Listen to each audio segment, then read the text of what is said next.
하나님 말씀 보겠습니다. 오늘 우리에게 주신 하나님의 말씀은 구약 민수기 14장 26절로 33절까지의 말씀입니다. 구약 219면에 있습니다. 민수기 14장 26절로 33절까지의 말씀입니다. 한 목소리로 합독하시겠습니다. 여호와께서 모세와 아론에게 말씀하여 이르시되 나를 원망하는 이 악한 회중에게 내가 어느 때까지 참으랴. 이스라엘 자손이 나를 향하여 원망하는 바 그 원망하는 말을 내가 들었노라. 그들에게 이르기를 여호와의 말씀에 내 삶을 두고 맹세하노라. 너희 말이 내 귀에 들린 대로 내가 너희에게 행하리니 너희 시체가 이 광야에 엎드러질 것이라. 너희 중에서 20세 이상으로서 계수된 자 곧 나를 원망한 자 전부가 여분네 아들 갈렙과 눈의 아들 여호수아 외에는 내가 맹세하여 너희에게 살게 하리라 한 땅에 결단코 들어가지 못하리라. 너희가 사로잡히겠다고 말하던 너희의 유아들은 내가 인도하여 드리리니 그들은 너희가 싫어하던 땅을 보려니와 너희의 시체는 이 광야에 엎드러질 것이요 너희의 자녀들은 너희 반역한 죄를 지고 너희의 시체가 광야에서 소멸되기까지 40년을 광야에서 방황하는 자가 되리라. 아멘. 오늘 우리에게 주신 하나님의 말씀입니다. 여러분 반갑습니다. 지난 목요일이 춘분이었습니다. 어제 오후 5시경에 광교 호수에 다녀왔는데 돌아올 때도 이제 6시가 넘었는데도 날이 환하더군요. 어느덧 해가 이제 많이 길어졌음을 느끼게 됩니다. 올해도 어김없이 다가오는 계절의 변화 속에 우리 주 하나님의 신비를 발견하시며 또 진심으로 주님의 섭리에 찬양하는 복된 하루하루 될 수 있기를 간절히 소망합니다. 자, 우리 함께 반갑게 인사 나누겠습니다. 잘 오셨습니다. 주님의 은혜와 사랑이 넘쳐나는 은혜 충만한 사순절 기간 되시기 바랍니다. 반갑습니다. 주님의 십자가 고난을 묵상하고 그 고난에 동참하는 사순절 기간을 보내고 있습니다. 오늘이 그 셋째 주일입니다. 사순절의 중요한 자세로 절제에 대해서 말씀드렸습니다. 특별히 이 기간에는 정도를 벗어나 과하게 즐기는 것, 과하게 소비하고 과하게 먹고 노는 것, 이런 것들을 조금씩 끊어내고 덜어내면서 그렇게 우리 삶에 생기는 그 여백의 공간을 하나님의 말씀과 기도로 채워가는 것, 이것이 사순절을 맞이하는 우리 그리스도인들의 자세라 하겠습니다. 지난 주일은 우리의 손에 대해 묵상했습니다. 자기 이익을 위해 진리를 외면했던 손, 책임을 회피했던 비겁한 빌라도의 손과 제자들의 발을 씻기시며 친히 섬김을 실천하셨던 우리 예수님의 손, 그 사랑의 손을 대조하며 우리 신자들은 과연 어떤 손이 되어야 할지, 어떤 손을 가지고 어떤 손을 바라보며 살아야 할 것인가 함께 묵상했습니다. 오늘은 사순절의 바른 자세로 때, 시간을 맞이하는 우리의 자세에 대해 함께 묵상하겠습니다. 여러분의 인생을 살면서 그때 내가 그렇게 했어야 됐는데, 혹은 그때 그러지 말았어야 됐는데, 내가 그때 왜 그랬을까? 후회한 적이 있으십니까? 모르긴 몰라도 그동안 나는 한 번도 후회해 본 적이 없다 하시는 분은 아마 안 계실 겁니다. 저도 시간이 흘러 나중에 생각해 보면 그때 그 말은 하지 말았어야 되는데, 그때 그렇게 하지 말았어야 되는데 후회할 때가 하루에도 몇 번이나 됩니다. 자, 그렇다면 또 하나의 질문이 생기죠. 만일 내가 그때로 다시 돌아갈 수 있다면, 후회하는 그 순간으로 다시 갈 수 있다면 나는 과연 다른 선택을 했을까? 그리고 그랬다면 지금의 나보다 더 나은 삶을 살 수 있을까? 어떠십니까, 여러분? 우리의 이런 후회의 심정을 잘 표현한 시가 있습니다. 미국의 작가인 킴벌리 커버거라는 시인데 제목이 참 의미심장합니다. 이 시의 제목이 지금 알고 있는 걸 그때도 알았더라면입니다. 그 시의 일부분을 소개해 드립니다. 지금 알고 있는 걸 그때도 알았더라면 내 가슴이 말하는 것에 더 자주 귀 기울였으리라. 내가 만나는 사람을 신뢰하고 나 역시 누군가에게 신뢰할 만한 사람이 되었으리라. 분명코 더 감사하고 더 많이 행복해 했으리라. 지금 내가 알고 있는 것을 그때도 알았더라면. 어떠신가요? 사실 우리는 많은 경우에 있어서 잘 몰랐기 때문에 내가 하는 그 말과 그 행동과 그 선택이 나중에 어떤 결과를 초래할지를 그 당시에는 잘 몰랐기 때문에 후회할 일들을 참 많이 하곤 합니다. 성경에도 그런 예들이 많이 나옵니다. 여러분, 만일 베드로가 알았더라면 어땠을까요? 자기가 부인했던 예수님이 다시 살아나셔서 자기 앞에 나타나시잖아요. 네가 나를 사랑하느냐? 3번을 물으십니다. 그 한 번 한 번 질문하실 때마다 그의 마음이 어땠을까요? 얼마나 괴로웠을까요? 이런 일이 일어날 줄을 그가 미리 알았더라면 그는 예수님을 부인했을까요? 만일 요셉의 형들이 알았더라면 어땠을까요? 흉년이 들어 애굽으로 먹을 것을 구하러 갑니다. 그런데 옛날에 자기가 팔아넘겼던 그 동생 요셉이 애굽의 국무총리가 돼서 지금 무릎 꿇고 사정하고 있는 자기 앞에 앉아 있습니다. 이런 일이 벌어질 것을 미리 알았더라면 그들은 그 옛날 동생을 팔아넘겼을까요? 예전에 제가 이 영화에 대해 한번 말씀드린 적이 있죠. 자, 그림 보실까요? 여기 천만 영화입니다. 1200만을 기록한 암살이라는 유명한 영화입니다. 이 영화 후반부에 아주 인상적인 장면이 나옵니다. 동족을 배신했던 매국노 염석진이라는 사람이 있습니다. 저기 나오는 저 이정재입니다. 나중에 해방된 다음에 동족에 의해서 처단을 당하죠. 그때 그에게 묻습니다. 너는 왜 동족을 배신했냐? 물으니 그의 답이 바로 저 사진에 나오는 저 답이에요. 몰랐으니까. 해방될지 몰랐으니까. 알면 그랬겠나. 이게 참 허무하면서도 또 참 솔직한 말일 겁니다. 여러분, 오늘 본문의 이스라엘 백성들의 마음이 딱 이런 마음이에요. 몰랐으니까. 그들은 정말로 몰랐습니다. 그들은 그동안 광야에서 하나님을 계속 원망하고 불평했습니다.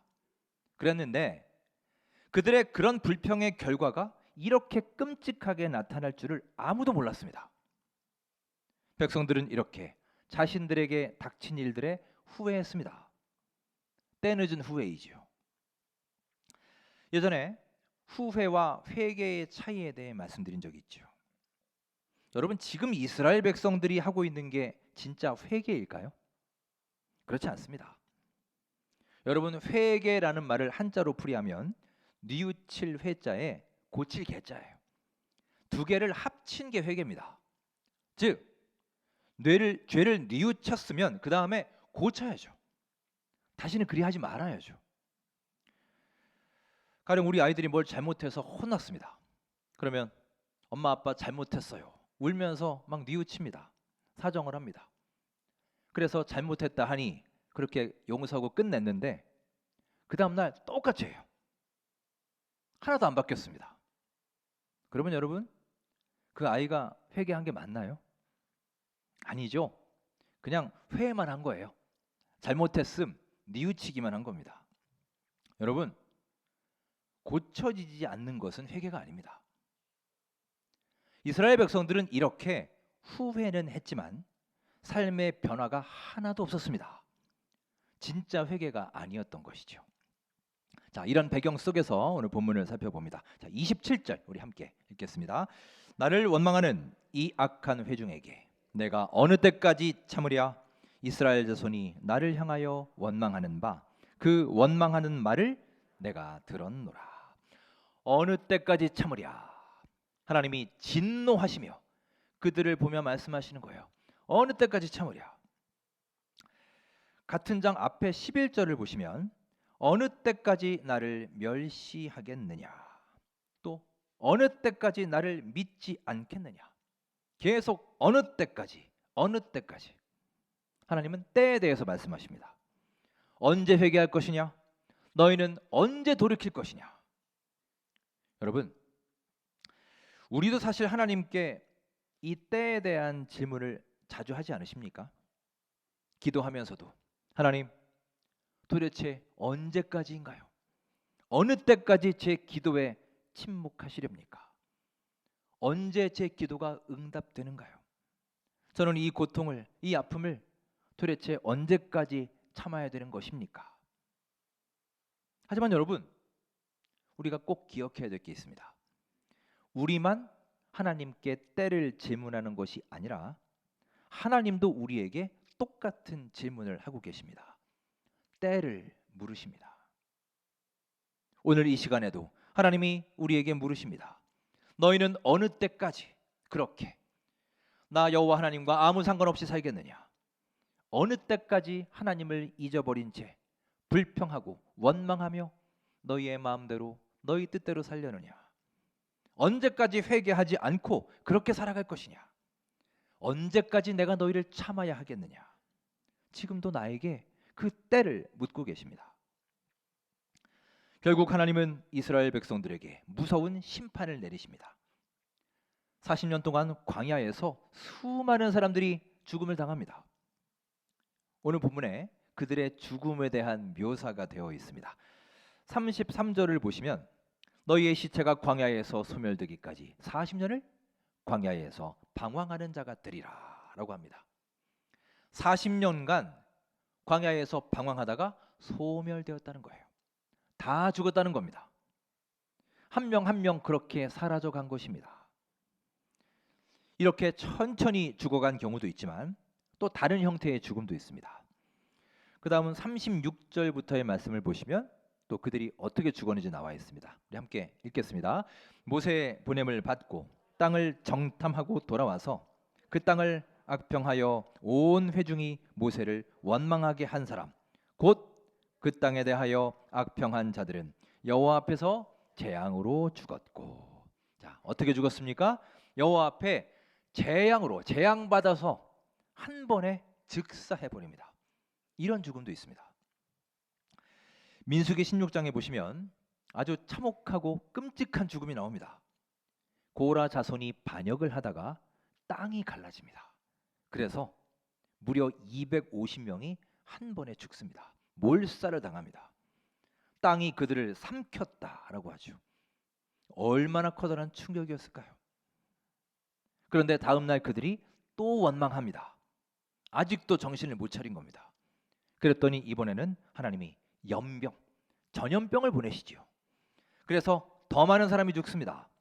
무려 14,700명이 죽습니다. 점점 충격의 강도가 세지고 있지요. 이렇게 40년 광야 생활 동안 수많은 사람들이 죽어갔습니다. 그제서야 백성들은 후회하게 되었습니다. 그런데 여러분, 놀라운 사실이 있습니다. 이렇게 많은 사람들이 다 죽는 가운데서도 그 중에 살아남은 자가 있었다는 거예요. 재앙으로 죽고 전염병으로 죽고 땅이 갈라져서 죽고 뱀에 물려 죽고 그렇게 수많은 사람들이 하나하나 다 죽었지만 그래도 생존한 사람이 있었습니다. 자, 그러면 참 궁금해지지요. 도대체 그들은 누구일까? 누가 살아남았을까? 그리고 그들은 과연 어떻게 살아남을 수 있었을까? 그 비결이 무엇일까? 이런 의문을 갖게 됩니다. 오늘 말씀을 통해 이 회개의 때와 심판의 때 누가 생존했는지 그리고 어떻게 생존할 수 있었는지를 살펴보면서 우리의 신앙을 함께 조명해 보겠습니다. 자, 우리 38절 말씀을 함께 읽으며 내용을 살펴봅니다. 38절입니다. 그 땅을 정탐하러 갔던 사람들 중에서 오직 눈의 아들 여호수아와 여분네의 아들 갈렙은 생존하니라. 아멘. 누가 살아남았는지 생존자의 이름이 나옵니다. 여호수아와 갈렙이 생존했습니다. 영어 성경에는 survived라고 번역합니다. 여러분, 지금 이 시대를 가리켜 흔히 서바이벌의 시대라고 말하죠. 우리가 하루하루를 사는 것이 아니라 살아내는 것이다 라는 말도 있습니다. 참 어찌 보면 가슴 아픈 일입니다. 이 치열하고 힘들고 고된 세상 어떻게든 버텨내고 생존해내는 것, 이 서바이벌의 중요성이 점점 커져가는 시대가 되고 있어요. 여러분도 많이 느끼실 겁니다. 수많은 사업장들, 수많은 가게들이 문을 닫고 없어졌습니다. 하지만 그래도 그 중에도 생존하는 가게가 있습니다. 제가 이번에 노예일을 맡은 게 있는데 여러 자료들이 다 저에게 옵니다. 작년 한 해에도 자료를 보니 우리 노예에만, 경기 노예에만 3교회가 문을 닫았습니다. 어떤 분은 그러시더군요. 요즘 교회가 이렇게 많은데 교회 3개 없어졌다고 뭐 그리 대수냐 하시는 분도 있습니다. 하지만 여러분, 교회는 단지 건물이 아니지 않습니까? 그냥 건물 하나 없어지는 게 아니잖아요. 하나님의 공동체가, 신앙의 공동체가 하나하나 없어진다는 것은 사실 예사로운 일이 아닙니다. 생명과 직결되는 것이기도 합니다. 코로나 이후로 많은 교회들이 문을 닫았지만 그럼에도 살아남은 교회가 있습니다. 그리고 오히려 더 부흥하는 교회도 있습니다. 자, 그러면 여러분, 그 생존한 사업체, 그 교회들의 비결을 우리가 배워야 되지 않겠습니까? 어떻게 그들이 살아남을 수 있었고 어떻게 생명을 유지하고 부흥할 수 있었는지 그 방법을 우리가 본받아야 되지 않을까요? 오늘 말씀을 통해 그 생존의 비결을 함께 나누어 봅니다. 그들이 어떻게 살아남았느냐? 첫째로 그들은 영성이 달랐다는 것입니다. 자, 24절 말씀을 함께 읽으며 그 내용 살펴봅니다. 시작. 그러나 내 종 갈렙은 그 마음이 그들과 달라서 나를 온전히 따랐은즉 그가 갔던 땅으로 내가 그를 인도하여 드리리니 그의 자손이 그 땅을 차지하리라. 아멘. 자, 여기 비결이 나옵니다. 갈렙은 그 마음이 그들과 달랐다라고 했어요. 우리말 성경에는 마음이 달랐다, 마음이라고 번역했지만 영어 성경에는 different spirit, 다른 영성을 가졌다라고 번역을 합니다. 갈렙은 다른 많은 사람들과 달랐다는 거예요. 뭐가 달랐느냐? spirit, 영성이 달랐다는 것입니다. 이게 바로 그가 다른 사람들 다 죽는 가운데서도 생존할 수 있었던 비결입니다. 여러분, 이 세상의 원리도 그렇지 않습니까? 뭔가 달라야 살아남지 않나요? 식당도 뭐 국이 맛있든 깍두기가 맛있든 맛이 달라야 살아남잖아요. 그저 남들과 똑같아서는 남들 하는 거 그냥 따라하는 정도로는 살아남기 어렵지 않습니까? 오늘 말씀에서 갈렙은 그 영성이 달랐다라고 평가합니다. 여러분, 우리 중에도 또 이 세상에도 이렇게 영성이 다른 사람이 있습니다. 다른 사람들 다 안 된다, 힘들다, 불가능하다 이런 부정적인 얘기들로 가득할 때 긍정의 눈으로 가능성을 보는 사람이 분명히 있습니다. 다들 표정이 어둡고 인상 팍팍 쓰고 무겁고 차갑고 냉랭한 분위기인데 그 중에도 따뜻한 웃음과 사랑을 잃지 않고 내뿜는 사람이 있습니다. 우리 교인들 중에도 계십니다. 모두 다 문제만 바라보고 낙심에 빠져 있을 때 그 문제 너머에 있는 하나님을 바라보는 사람이 있습니다. 스피릿, 영성이 다른 사람이죠. 다니엘의 세 친구를 보십시오. 그들은 달랐습니다.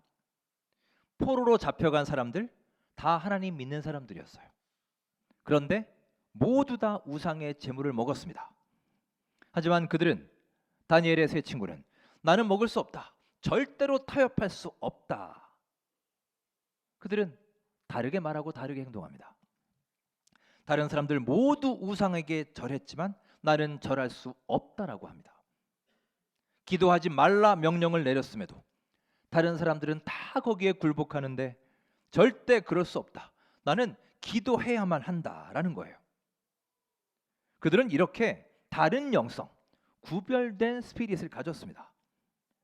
그래서 다들 그들을 죽이려 했음에도 풀무불에 던지고 사자굴에 집어넣어도 하나님이 그들과 동행하심에 그들은 살아남을 수 있었습니다. 여러분, 오늘 말씀을 통해 우리는 깨닫습니다. 어떤 교회가 이 치열한 세상 속에서 살아남을 수 있겠습니까? Different spirit, 다른 영성을 가진 교회가 살아남을 믿으시기 바랍니다. 저는 이번 사순절 기간에 우리 원천교회와 여러분의 각 가정이 이렇게 충만한 영성을 다시금 찾고 회복할 수 있는 기회가 될 수 있기를 주의 이름으로 축원합니다.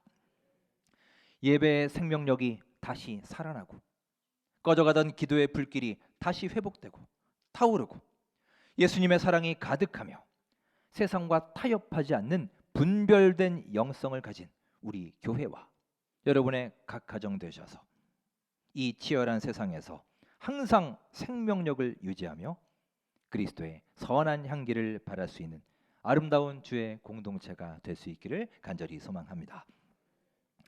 두 번째로 그들이 어떻게 살아남았느냐, 우리 24절 말씀을 다시 한번 보면서 답을 찾아보겠습니다. 읽겠습니다. 그러나 내 종 갈렙은 그 마음이 그들과 달라서 나를 온전히 따랐은즉 그가 갔던 땅으로 내가 그를 인도하여 드리리니 그의 자손이 그 땅을 차지하리라. 아멘. 갈렙은 나를 온전히 따랐다라고 했습니다. 온전히 따랐다. 여러분, 이게 비결이에요. 즉 그는 온전히 순종함을 통해서 살아남게 된 것입니다. 여기에서 온전히라는 말은 영어 성경에 wholeheartedly, 전심으로, 온 맘 다해, 이런 뜻이에요.